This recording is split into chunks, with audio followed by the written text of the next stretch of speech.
요한복음 8장 1절에서 11절의 말씀, 본문의 말씀을 통해서 죄와 믿음이라는 주제로 하나님 말씀 상고하도록 하겠습니다. 사회는 일정한 규범이 있습니다. 사회는 일정한 법률이 있습니다. 그 법률은 여러 가지의 단계와 여러 가지 사회의 구성체들을 위해서 조직적으로 나누어져 있습니다. 그 법을 준수하는 것이 누구나 중요하다는 사실은 압니다. 왜 그렇습니까? 법을 준수해야 질서가 유지되기 때문에. 우리가 만약에 법을 준수하지 않는다, 모든 사람이 법을 무시하고 존중하고 준수하지 않는다고 하면 크게는 나라가 위협에 처할 것이고, 작게는 여러분이 사는 동네에 위험한 일들이 난무할 겁니다. 간단하게 여러분이 이해하기 쉬운 법은 여기 이 충북 혁신도시에도 세워진 신호등에 대한 법이에요. 단순한 법이죠. 파란 불일 때 자동차는 갈 것이고 빨간 불일 때 멈춰라. 그런데 이것을 지키지 않는 사람들이 많기 때문에 카메라까지 설치해놨습니다. 이만큼 사회 속에서 법을 준수하는 것이 중요하다고 지속적으로 우리에게 얘기하는 겁니다. 그러나 때로는 우리는 법보다도 더 중요한 걸 보게 될 때가 있습니다. 법보다 더 중요한 게 뭔가? 법을 세워놨지만 사람이 법을 위해서 만들어진 존재는 아닙니다. 법은 사람을 위해서 만들어진 겁니다. 그러므로 때로 사람을 위한 일이 있을 때에는 법보다 우리가 법을 무시하고서라도 해야 될 행동들도 있습니다. 이걸 이제 우리가 간단하게 얘기를 하면 양심의 법이다라고 말할 수 있죠. 그리고 여러분이 이렇게 이 세상에서 지키는 세상의 법보다 더 위에 있는 것이 사실상은 양심의 법입니다. 그것이 기초가 돼서 사실상 우리가 존재하는 이 세상의 모든 법들이 세워졌기 때문입니다. 그래서 때로는 이 법이 있음에도 불구하고 그 양심의 법으로 인해서 우리가 그 법을 어기는 경우도 발생하게 됩니다. 오늘 본문에 이 바리새인들이 이 법을 가지고 예수님을 힐난하고 고발하려고 합니다. 모세의 율법으로 심판받는 여성을 세워놓고 이 여인을 돌로 쳐 죽이라고 했는데, 돌로 쳐 죽이는 게 옳습니까? 옳지 않습니까? 라고 예수님을 고발하기 위해서 묻는 겁니다. 여기서 여자를 풀어주면 모세의 율법에 대항하는 자가 됩니다. 예수님.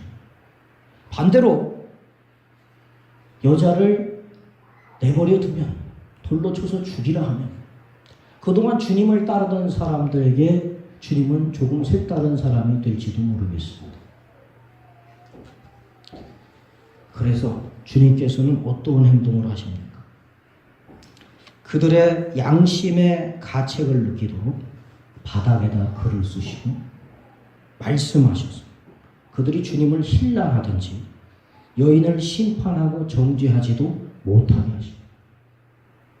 주님은 실로 하나님이신 줄을 믿습니다. 다 아시기 때문에 하실 수 있는 거지 이게 아무나 할 수 있는 행동이 아닙니다.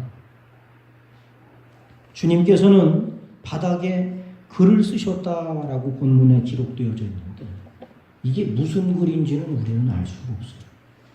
이걸 만약에 이거는 시편의 무슨 말씀입니다. 이것은 어떤 창세기 어떤 말씀입니다. 이렇게 얘기한다면 그 사람은 제가 볼 때 잘못된 사람입니다. 왜냐? 믿는 사람은 성경이 가는 곳까지 가고 멈추는 데서 멈춰야 될 줄을 믿습니다. 얘기하고 있지 않기 때문에 우리는 알 수가 없어요. 근데 우리가 한 가지 발견할 수 있는 사실이 있습니다. 이 사람들이 이 예수 그리스도께서 땅바닥에 기록하신 말씀으로 인해서 양심의 가책을 받았다는 거예요. 이것이 중요한 일입니다. 다시 말하면 그 예수님께서 바닥에 쓰신 그 말씀 구절을 통해서 이들이 자신이 죄인이구나, 내가 저 여인에게 돌을 던질 수 없는 사람이구나 라는 것을 감각적으로 느끼게 됐다는 거죠. 그래서 예수님이 너희 중에 죄 없는 사람이 돌로 치라 하니까 아무도 그 여인을 칠 수가 없었다는 거예요. 중요한 건요, 예수님이 바닥에 뭘 쓰셨는가가 아닙니다.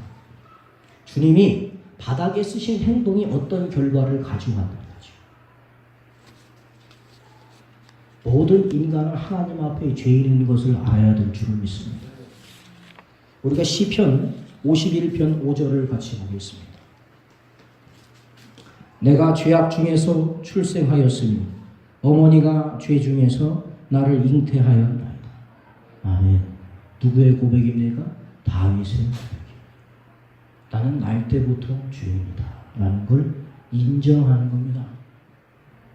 감각적으로 느끼잖아요. 죄성으로 인해서 일어나는 죄의 줄기들을 우리가 보지 않습니까? 여러 가지 감정들.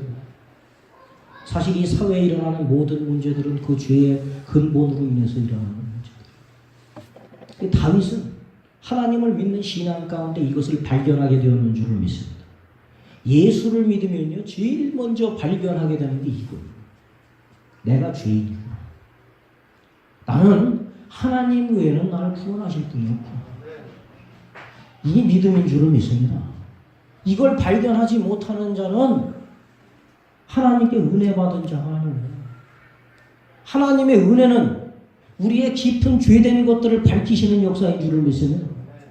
강한 빛으로 비추셔서 우리가 얼마나 더럽고 하나님 앞에 오류가 있는 자들인지를 알리십니다.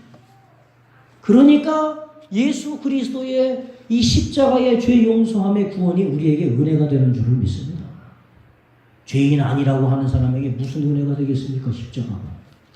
아니, 예수께서 우리를 위해 십자가를 지고 우리 죄를 위해 죽으셨대요. 그러면 세상의 사람들은 나는 죄가 없는데, 난 죄인이 아닌데, 예수랑 그 사람은 상관이 없어요. 그러나 우리가 죄인인 것을 회개 가운데서 알게 될 때 하나님의 영적인 비침이 그것을 더 깊이 알게 하시는 역사로 나타나는 줄을 믿습니다. 고백할 때. 그래서 다윗은 믿음의 삶 가운데 고백하는 거예요. 난 죄인입니다. 모르겠어요. 주님이 이걸 쓰셨을지. 유대인들이 존경하는 인물이 다윗이니까. 지금도 유대인들은 그 국기에다가 다윗의 별을 그려놓고 그 나라를 사모하잖아요. 이 글을 바닥에다 쓰셨는지, 무슨 글을 바닥에다 쓰셨는지 우리는 알 수가 없습니다. 단지 그들이 주님이 쓰신 글을 보고 양심의 가책을 받아서 그 여인을 돌로 칠 만한 용기 있는 자들이 하나도 없었다. 본문의 말씀을 통해서 우리가 모두 죄 가진 자임을 말씀하시고 그 죄를 해결하기 위해서 주님이 오신 것 가운데에 이 역사를 행하시는 사역이 저와 여러분에게 이 죄를 해결받고 믿음의 견고함이 되는 역사로 나타나기를 예수님의 이름으로 축원합니다. 먼저 첫 번째로 이 죄와 믿음에 대해서 우리가 상고할 바는 양심에 대한 일입니다. 양심. 아까도 처음에 말씀드렸다시피 이 양심이 중요하다라고 말씀을 드렸어요. 바리새인들이 주님께 행한 것, 그 행동에 대해서, 그 고발에 대해서 주님께서 하신 말씀은 너희 중에 죄가 없는 자가 먼저 돌로 쳐라. 죄 없는 자가 먼저 돌로 치라고 말씀하셨을 때 아무도 치지 못했으면 양심의 가책으로 인한 것이었는 줄을 믿습니다. 이 얘기는 무슨 얘기고 하니 여러분, 주님이 이 땅에 오셔서 행하신 일이 뭡니까? 하나님의 나라에 대해서 전하시고 믿음에 대해서 말씀하셨는 줄을 믿습니다. 다시 말하면 믿음이 양심과 밀접한 관계를 가지고 있다는 겁니다. 성경 말씀 디모데전서 1장 19절 말씀 같이 보겠습니다. 믿음과 착한 양심을 가지라. 어떤 이들은 이 양심을 버렸고 그 믿음에 관하여는 파선하였느니라. 아멘. 믿음이 파선하는 경우가 있는데 그 파선이 어떻게 이루어졌냐 보니까 양심을 버림 가운데 나타난다. 양심. 왜 믿음이 파손되는가? 그들이 가지고 있는 착한 양심을 내던져 버리기 때문에 파손된다. 그럼 왜 착한 양심을 버리는 것이 우리 믿음에 지극한 영향을 끼칩니까? 이게 왜 믿음하고 상관이 있습니까? 중요한 문제지. 성경 말씀 봅니다. 히브리서 10장 22절 보겠습니다. 우리가 마음에 뿌림을 받아 악한 양심으로부터 벗어나고 몸은 맑은 물로 씻음을 받았으니 참마음과 온전한 믿음으로 하나님께 나아가자. 아멘. 여러분, 예수 믿으면 마음이 정결하게 되는 줄을 믿습니다. 악한 양심에서 벗어나게 되는 줄을 믿습니다. 여러분, 예수 믿으면요, 변화예요, 변화. 내가 바뀌는 거예요. 내가 이쪽 문을 바라보고 있다가 저쪽 문을 바라보는 사람이 되는 겁니다. 회개 가운데 돌아섬의 역사가 벌어지는 게 예수 믿음인 줄을 믿습니다. 그러니까 살인자가 예수 믿고서 변화돼서 하나님을 향한 헌신의 사람이 되는 거예요. 그게 누굽니까? 바울이요. 바울이 예수님 믿는 사람 잡아 죽이러 다닌 사람이 공문서도. 근데 이 바울이 예수 믿고 나서 어떻게 됐습니까? 착한 양심으로 선행하기를 힘쓰는 사람이 되었는 줄을 믿습니다. 완전히 바뀌어버렸어요. 이제는 완고한 마음을 버려버린 거예요. 그동안 율법에 대해서 완고한 마음을 가지고 있던 것을 버려버리고 하나님께서 주신 양심에 귀 기울이는 사람으로 변화된 줄을 믿습니다. 깡패도 여러분 새 사람 되잖아요. 도둑질한 사람도 새 사람 되잖아요. 세리장 삭개오가 예수 믿음으로 새 사람 되는 줄을 믿습니다. 귀신 들린 막달라 마리아가 예수님 의지함으로 새 사람 되는 줄을 믿습니다. 믿음의 역사는요, 사람을 변화시킵니다. 그러면 믿는 사람은 뭘 지켜야 됩니까? 양심 지켜야 돼요. 그게 믿음하고 연결되어 있거든. 나는 예수 믿었으니까, 나는 하나님이 용서해 준 사람이니까 나는 무슨 짓을 해도 괜찮아. 그러니까 나는 마음대로 살 거야. 이거 어린아이 같은 소리잖아요. 하나님이 주신 믿음이 무엇을 말하는지 여러분이 스스로 아시기를 예수님의 이름으로 축원합니다. 히브리서 9장 14절 말씀 보겠습니다. 하물며 영원하신 성령으로 말미암아 흠없는 자기를 하나님께 드린 그리스도의 피가 어찌 너희 양심을 죽은 행실에서 깨끗하게 하고 살아계신 하나님을 섬기게 하지 못하겠느냐. 아멘. 예수의 보혈의 죄사함의 역사는 우리 마음의 평안과 더불어서 그 양심의 선한 행실로 나타나게 되는 줄을 믿습니다. 양심이 깨끗해져. 그러니까 참 예수 믿을만 하잖아요. 못된 사람일수록 더 예수님 전하시기를 예수님의 이름으로 축원합니다. 못된 사람은 더 예수 믿어야 돼. 그 양심을 걷뜯어 고쳐야 되니까. 예수 믿음 가운데 가장 크게 일어나는 역사가 이 심령의 변화. 심령이 변화되는 게 가장 큰 역사. 그래서 이 믿음을 갖다가 비밀이라고 하지 않습니까? 왜? 나밖에 모르거든요. 나밖에. 하나님과 나밖에. 이 세상에서 우리가 심령이 변화돼서 악으로부터 멀어지는 삶을 살기 위해 힘쓰게 됩니다. 악을 추구하고 이익을 추구하는 삶에서 변해서 고난 중에도 내가 선한 양심을 찾아서 살아가는, 고난을 이겨내고 살아가는 삶으로 바뀌게 되는 줄을 믿습니다. 그러니까 예수 믿는 사람이 고난을 이기는 거예요. 여러분, 고난을 이기는 것은 예수 믿음의 역사인 줄을 믿습니다. 그래서 바울 같은 사람은 이 하나님의 은혜 가운데 그가 고난을 받는 중에도 교인들을 향해서, 세상을 향해서 선한 양심을 따라 살기를 힘썼는 줄을 믿습니다. 믿음이라는 건 노력이, 어떤 사람들은 그런 얘기를 하죠. 예수 믿으면 됐지 뭘 노력해야 되냐? 노력해서 구원받냐? 노력해서 구원받는 거 아닙니다. 예수 믿어서 구원받습니다. 근데 노력은요, 믿음 가운데 하나님이 주시는 은혜 속에서 당연히 나타나는 거예요. 자연스럽게. 내가 좋아서 하는 거예요. 노력을. 하나님의 은혜로 인해서. 그게 예수 믿음인 줄을 믿습니다. 그러니까 사실 믿음 가운데 나타나는 노력은요, 하나님의 은혜의 역사죠. 은혜의 역사. 이런 역사가 여러분에게 있기를 예수님의 이름으로 축원합니다. 우리가 그리스도의 사랑을 생각하면 힘쓰게 됩니다. 그리스도의 은혜를 생각하면 내가 좀 더 힘쓰야지. 내가 좀 더 수고해야지. 그래, 내가 희생해야지. 내가 헌신해야지. 왜? 주님 사랑을 생각하니까. 그의 구원하신 그 사랑을 인해서 움직이시기를 예수님의 이름으로 축원합니다. 그게 진짜 믿음. 그래서 말씀을 들음으로 믿음으로 인해서 예수가 구원됨을 받아들이는 믿음으로 우리가 우리 안에 일어나는 변화가 나타나고 양심을 통해서 우리가 그것을 알 수 있게 된다. 성경 말씀 봅니다. 고린도후서 1장 12절입니다. 우리가 세상에서 특별히 너희에 대하여 하나님의 거룩함과 진실함으로 행하되 육체의 지혜로 하지 아니하고 하나님의 은혜로 행함은 우리 양심이 증언하는 바 이것이 우리의 자랑이라. 아멘. 뭐가 양심의 증언입니까? 은혜가 양심의 증언하는 바다. 그러니까 여러분이 양심의 선한 양심으로 살아가는 모습 가운데에 야, 저 사람은 하나님께 은혜 받은 사람이야 라는 것이 드러난다는 거예요. 성경에 나왔잖아요. 초대교인들이 예수 믿고 성령 받아서 뭘 했습니까? 선행하니까 그 모습을 보고 세상 사람들이 하나님이 살아있구나. 하나님이 저 사람들에게 은혜 베푸시는 거예요. 여러분 본인의 믿음 가운데 하나님이 원하시는 것이 뭔지를 성령의 은혜 가운데 아시기를 예수님의 이름으로 축원합니다. 그래서 우리의 선한 향심은 우리가 하나님의 은혜 받고 사는 자다, 믿음의 사람이다 라는 것을 증명하는 증거가 되는 거예요. 세상 가운데서. 그래서 바울은 하나님의 일을 하면서 사는 신앙인이 사회 속에서 어떻게 살아야 되냐라는 것을 우리 로마서 13장에 말하는데 우리 같이 한번 상고합니다. 로마서 13장 4절에서 5절입니다. 그는 하나님의 사역자가 되어 내게 선을 베푸는 자입니다.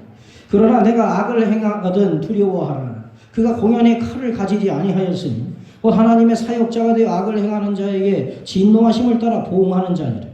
이러므로 복종하지 아니할 수 없으니 진노 때문에 할 것이 아니라 양심을 따라 할 것이라. 아멘. 바울이 로마서 13장에 세상의 법관들이나 권력자들에게 순복하랍니다. 이유가 뭡니까? 하나님께서 그들을 통해서 사역을 행하신대요. 때로는 하나님의 사역자가 되어서도 못된 짓을 하는 사람들이 있어요. 아예 로마서 읽어보세요. 더 나오잖아요. 하나님의 사역자가 되어 못된 짓 하는 사람들을 갖다가 하나님 어떻게 훈련시키시고 어떻게 혼내시냐? 세상의 법관들을 통해서 때로 혼내시다. 우리나라에는 벌어졌잖아요. 그런 일들이 아예 여러분의 눈으로 보여졌잖아요. 그래서 우리는요, 때로 이 세상 가운데서 뭘 알게 됩니까? 세상의 법을 누가 주셨냐? 결국 하나님께서 그들에게 그걸 가르치라고 주셨어요. 그들은 몰라. 하나님을 안 믿으니까 모르는 사람도 있겠지. 그러나 그 가운데 하나님이 주신 양심의 법이 있음을 알아야 될 줄을 믿습니다. 그러니까 믿는 사람이 뭐에 주의하는 거예요? 결론은 양심에 주의하고 살아요. 나는 양심을 배반하고도 양심을 무시하고도 나는 믿음의 사람이요 나는 괜찮은 사람이다라고 교만하면서 살지 말라는 겁니다. 주님이 왜 바리새인들에게 양심의 가책을 줬습니까? 그들의 양심의 가책을 받지 않으려는 생활이에요. 그들에게 믿음을 배반하게 했기 때문에. 양심의 가책에 보면 하나님의 훈계로 알고 받으시기를 예수님의 이름으로 축원합니다. 적어도 다윗은 그런 사람이었습니다. 시편 16장 7절 말씀 보겠습니다. 나를 훈계하신 여호와를 송축할지라 밤마다 내 양심이 나를 교훈하는도다 하도다. 아멘.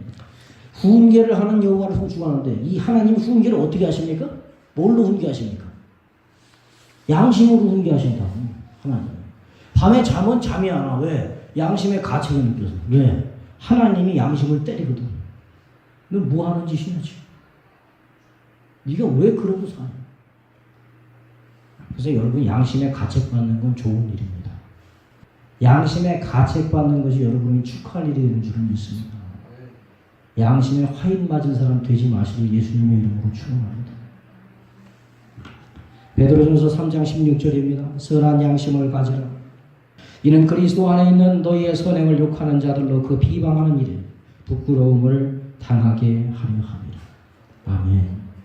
여러분의 선한 양심을 따라가는 행실은 그리스도를 증거하는 일이 되는 줄을 믿습니다. 여러분이 어떻게 그리스도의 향기가 될 것이며 하나님의 편지가 될 것입니까? 여러분의 믿음의 변화된 모습이 그것이 될 줄을 믿습니다. 그 모습대로 살아가시고 하나님이 예수 믿을 때 처음 주셨던 그 마음대로 살아가시기를 예수님의 이름으로 축원합니다. 큰 둘째로 우리가 죄와 믿음에 대해서 상고할 바는 죄짓는 행실에 대한 부분입니다. 죄짓는 행실로 인해서 악하고 좋지 못한 결과들이 나타난다라는 사실을 우리는 유념해야 될 줄을 믿습니다. 주님이 오늘 이 여인에게 뭐라고 말씀하십니까? 너를 정죄하는 자들이 어디 있느냐? 없다고 얘기하니까 주님이 이 여인에게 뭐라고 하십니까? 너 가서 다시는 죄범하지 마라.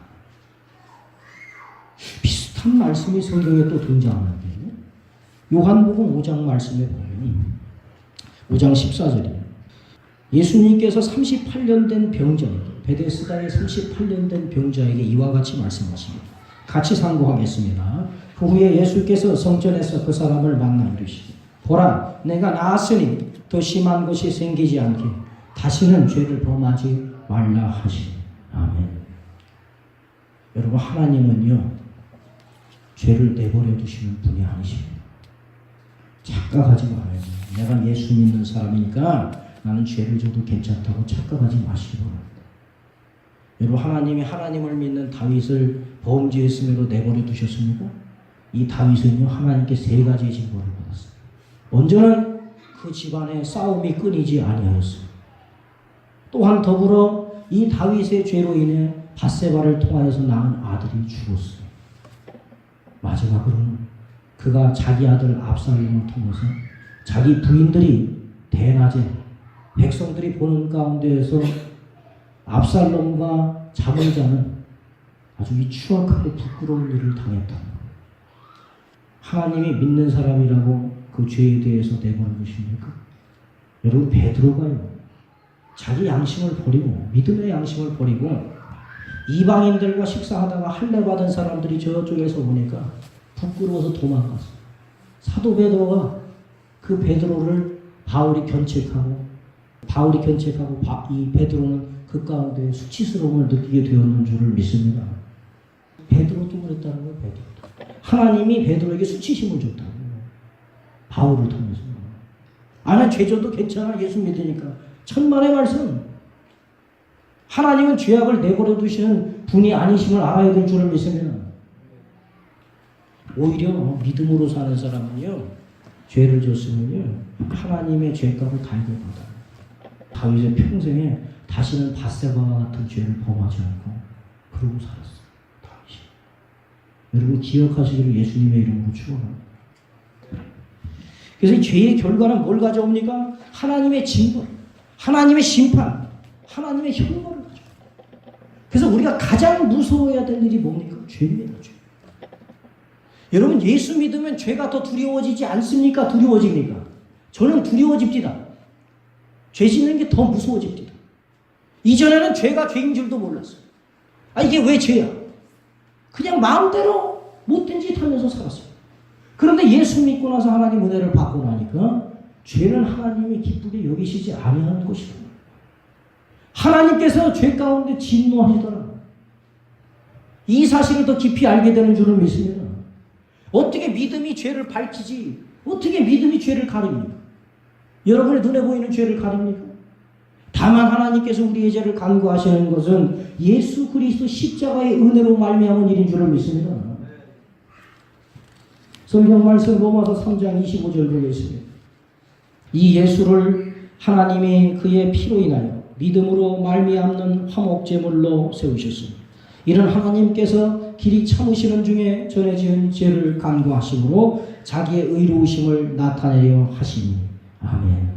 여러분, 예수 그리스도의 죄사함은요, 여러분의 의로움을 나타내려 하는 게 아닙니다. 하나님의 의로움을 나타내려 하시는 줄을 믿습니다. 그러니까 이 하나님께서 의로우셔서 그 의로 우리의 죄를 용서하시고 구원하시고, 그러니 예수 믿어서 내가 하나님의 죄사함을 받았다니, 이 심각한 일에서 하나님이 나를 구원하신 걸 안다니, 죄 가운데 머물러 살기를 원하지 않고 죄를 벗어나 살기를 힘써야 될 줄을 믿습니다. 이건 당연한 거예요. 구원은 예수 그리스도로 받지만 그 구원받는 믿음의 삶은 달라진 삶이 되어야 될 줄을 믿습니다. 믿음이라는 것은 예수 그리스도를 믿음으로 인해서 하나님의 뜻에 순종하게 하시는 것이고, 하나님의 은혜를 받는 삶을 살아가게 하시기 위해서 우리에게 믿음을 주신 것인 줄을 믿습니다. 내 마음대로 살라고 믿음 주시지 않았습니다. 죄 가운데 거하며 살라고 주님 믿음 주시지 않았습니다. 바울도 그래서 뭐라고 합니까? 너희가 두렵고 떨리는 마음으로 구원을 이루라고 하잖아요. 기고만장하지 말고. 그래서 이와 같은 과정을 우리가 신학적인 용어로 성화라고 하죠. 성화. 여러분, 성화되시는 분들 되시기를 예수님의 이름으로 축원합니다. 그리스도의 장성한 분량까지 커가시기를 예수님의 이름으로 축원합니다. 믿는 사람이 퇴화되면 안 되죠. 근데 문제가 하나 있어요. 우리가 이 죄를 이기려고 죄와 끊임없이 싸웁니다. 죄와 다툽니다. 그런데 이 반복되는 죄의 문제를 해결할 수 없을 때가 있어요. 계속 이 고질적인 죄가 나에게 괴롭힘을 주고 고통을 줍니다. 예수 믿음 속에서 은혜 속에서 살다가 또 옛날의 습관을 찾아가는 사람들을 보게 돼요. 예수 믿는다 하는 자들이 또다시 죄를 짓고 그 죄 가운데 변질되고 헤매이는 모습을 우리가 보게 되고 고통하는 모습을 때로는 교회 안에서 여러 직분들 속에서도 보게 되더라고요. 이전에 습관된 죄를 버리지 못해요. 여러분 이 죄의 문제를 어떻게 이겨낼 겁니까? 그냥 무조건 죄를 지지 않으면 되는 겁니까? 그럼 죄를 어떻게 안 질 건데요? 여러분 힘으로 해결이 안 되는 거예요. 방법이 뭡니까? 성경 말씀 디모데전서 4장 5절 보겠습니다. 하나님의 말씀과 기도로 거룩하여지니라. 아멘. 방법이 여기 있어요. 우리가 죄를 이길 수 있는 방법입니다. 우리가 죄를 이기신 예수 그리스도를 따라갈 수 있는 방법입니다. 믿음의 길을 가는 방법입니다. 말씀과 기도로 가야 될 줄을 믿습니다. 말씀으로 간다는 것은 뭐예요? 우리가 말씀을 상고하는 삶을 사는 겁니다. 시편 119편 15절에서 16절 말씀 보겠습니다. 내가 주의 법도들을 작은 소리로 읊조리며 주의 길들에 주의하며 주의 율례들을 즐거워하며 주의 말씀을 잊지 아니하리라. 아멘. 다윗이 믿음으로 살았던 이유는 여기에 있습니다. 다윗이 하나님의 말씀을 묵상하고 읊조리고 그 길들에 주의할 때에 그가 믿음의 길을 걸어가게 되었는 줄을 믿습니다. 왜 다윗이 사울을 안 죽였습니까? 하나님의 길을 부임받은 자를 함부로 하지 말라는 주님의 말씀이었습니다. 하루에 여러분은 몇 번이나 하나님 말씀을 묵상하십니까? 하루에 한 번쯤은 여러분의 생각 가운데 잘못된 것이 있는지 하나님 말씀에 비추어서 묵상하시기를 예수님의 이름으로 축원합니다. 정말로 여러분이 믿음으로 살기를 원한다면 여러분의 매번의 선택이 하나님 말씀에 비춰지기를 예수님의 이름으로 축원합니다. 말씀 묵상은요, 여러분 믿음으로 산다는 건 교회에 나와서 좋은 옷 입고 잘 예배 드리는 것만을 얘기하는 게 아니에요. 우리가 잘 정성스럽게 하나님께 드리는 예배만을 얘기하는 게 아닙니다. 여러분의 직장과 가정에 있는 줄을 믿습니다. 여러분의 선택에 하나님의 말씀이 묵상되어지기를 예수님의 이름으로 축원합니다. 그래서 다윗은 하나님의 말씀으로 선택한 사람, 자기 길. 요셉은 주님의 말씀을 따라서 선택한 사람. 하나님이 원하시기 때문에 요셉이 자기 형들을 불러다 놓고 뭐라고 합니까? 주께서 나를 통해서 당신들을 구원하시려고 여기다 두셨습니다. 내가 당신들을 함부로 재판할 수 없으면 내가 하나님을 대신할 수 없음이라고 말하지 않았습니까? 요셉 안에 하나님의 말씀과 그의 뜻이 있었는 줄을 믿습니다. 여러분 안에도 하나님의 뜻이 있기를 예수님의 이름으로 축원합니다. 그것이 여러분의 선택이 되기를 예수님의 이름으로 축원합니다. 믿음의 사람은 이렇게 하루 한 번이라도 주님 말씀을 기억하고 상고할 줄 아는 사람입니다. 이 다윗은 말씀 묵상하는 것이 믿음의 길에 주의하는 방법이라고 말하는 거예요. 말씀을 자꾸 되뇌이시기를 예수님의 이름으로 축원합니다. 교회에서 목사님이 성경 읽으라고 하잖아요. 성경 뭐 읽은 거 뭘 또 읽어. 왜 자꾸 읽습니까? 생각나게 하려고. 다른 이유가 없어요. 여러분 보고 무슨 그거 다 읽어가지고 무슨 목사님 같이 신학교 들어가 신학대학교 들어가는 게 아닙니다. 대학원 들어가는 게. 뭡니까? 자꾸 생각하는 거예요. 선택 가운데.